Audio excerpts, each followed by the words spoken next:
Bonjour à toutes et à tous, bienvenue et merci d'être parmi les nombreux professionnels de l'immobilier fidèles à visionner l'hebdo de Mandataire Immo. Comme chaque semaine, une nouvelle vidéo et un nouveau sujet toujours en rapport avec notre métier, celui que vous et moi exerçons chaque jour auprès de vendeurs et d'acquéreurs que nous qualifions parfois d'indécis et de compliqués. Pourtant, comme je l'ai déjà indiqué sur une autre vidéo, notre métier ne consiste-t-il pas à les accompagner, nos propriétaires d'un point A vers un point B et nos acquéreurs d'un point C vers le même point B? Alors justement, j'aimerais répondre publiquement à une question que l'on me pose souvent.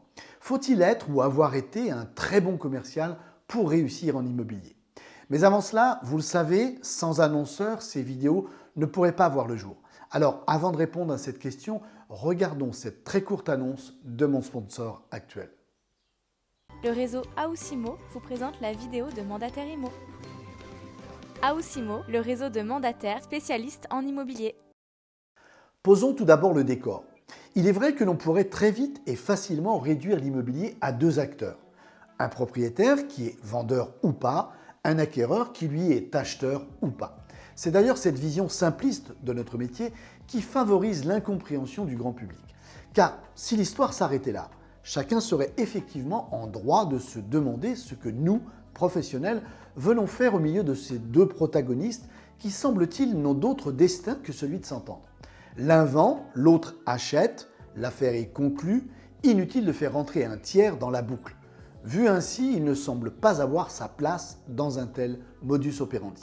Pourtant, pour être sur le terrain à côtoyer quotidiennement les uns et les autres, vous et moi savons pertinemment qu'il n'en est rien.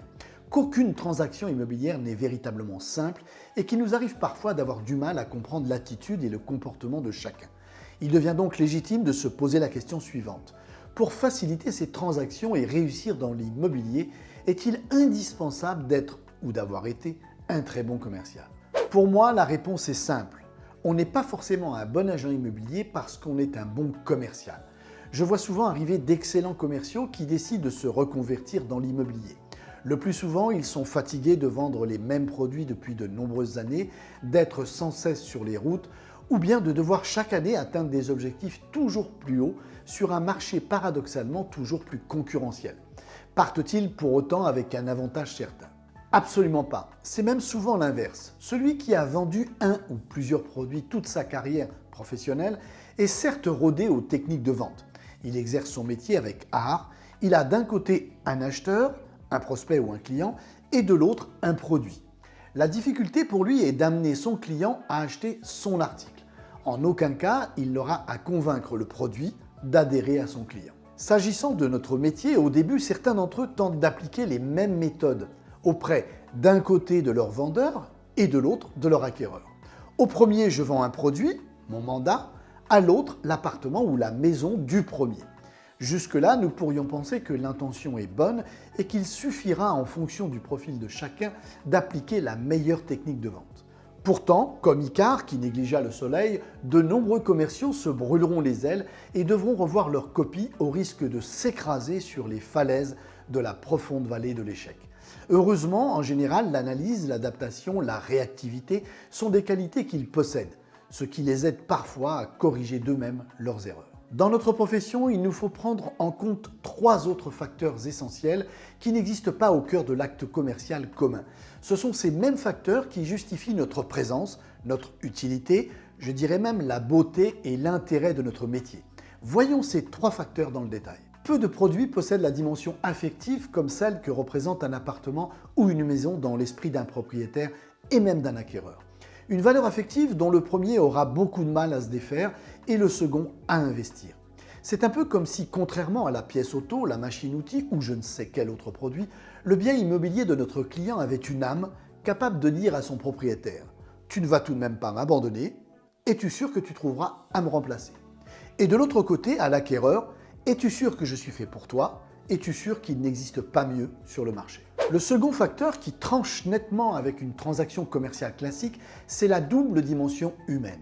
Comme je l'ai énoncé plus avant, un commercial gérera d'un côté un produit silencieux, de l'autre un prospect, un acheteur ou un client doué de réflexion, enclin à la comparaison, sujet à l'hésitation, capable de renoncer, influençable et parfois calculateur. Bref, le portrait type de tout client.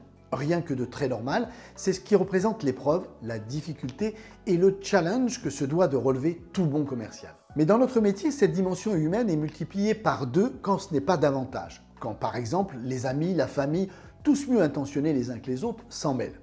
Notre commercial hors pair devra, dans ce cas, affronter non seulement la dimension humaine des vendeurs et toutes les imprévisibilités qu'elle comporte, mais également celle des acquéreurs et de leurs accompagnateurs. Un exercice auquel, de par ses anciennes fonctions, il n'est absolument pas préparé. Enfin, le dernier élément sur lequel bute et qui empêche souvent un bon commercial de réussir à performer là où il pensait avoir toutes les facilités et toutes les qualités requises pour, c'est que non seulement le produit qu'il pense devoir vendre parle, affecte avec ses clients, et va le plus souvent à l'encontre de celui tenu par lui-même. Pour couronner le tout, ce discours est de surcroît diamétralement opposé selon qu'il s'adresse au vendeur ou à l'acquéreur. Et notre commercial dans tout cela, c'est malgré tout à lui, au milieu de cette cacophonie, de mettre tout le monde d'accord. Pas si simple, qu'en pensez-vous? Alors, est-il indispensable de posséder une grande expérience commerciale pour réussir dans l'immobilier? Lorsque l'on me pose cette question, je réponds sans hésiter non. Personnellement, je préfère les capacités que l'on retrouve chez les bons négociateurs plutôt que celles des commerciaux. Alors voyons quelles sont ces différences justement. Si certaines des qualités des uns se retrouvent chez les autres, par exemple l'écoute, l'analyse, l'empathie, il en est d'autres qui, à mon avis, sont propres aux négociateurs. Contrairement à un commercial qui ne fera qu'un avec le produit qu'il est chargé de vendre, qui s'identifiera à lui, convaincu que c'est le meilleur, le négociateur saura s'en détacher. Un bon négociateur travaillera en 3 temps.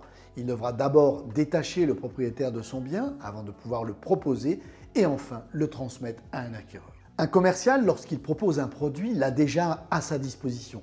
Il s'agit d'un transfert simple de propriété d'un produit qui a été conçu pour être vendu. Il est disponible, libre d'occupation et de droit. Le cas d'une vente en immobilier est plus délicat. Pour un propriétaire, il faut aussi comprendre que se séparer de son bien immobilier l'oblige dans la majorité des cas à en trouver un autre. Il est souvent nécessaire pour un propriétaire de se défaire au préalable de son bien avant d'être sûr d'en avoir un nouveau à sa disposition. Une position très inconfortable que nous devons pourtant gérer quotidiennement et qui demande entre autres de posséder des qualités de pédagogue et de patience à toute épreuve. Pour conclure, ne soyez pas inquiets si vous ne possédez pas une grande expérience commerciale, réveillez plutôt le bon négociateur qui sommeille en vous et mettez vos qualités humaines au service de vos clients. Vous verrez la différence.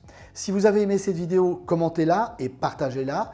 Pour ne pas manquer la suivante, n'oubliez pas de vous abonner à la chaîne YouTube. On se retrouve très vite pour un nouveau sujet. AOSIMO, réseau de mandataires spécialistes en immobilier. Un pack complet à 85 €, une réversion de 85% sur toutes vos affaires.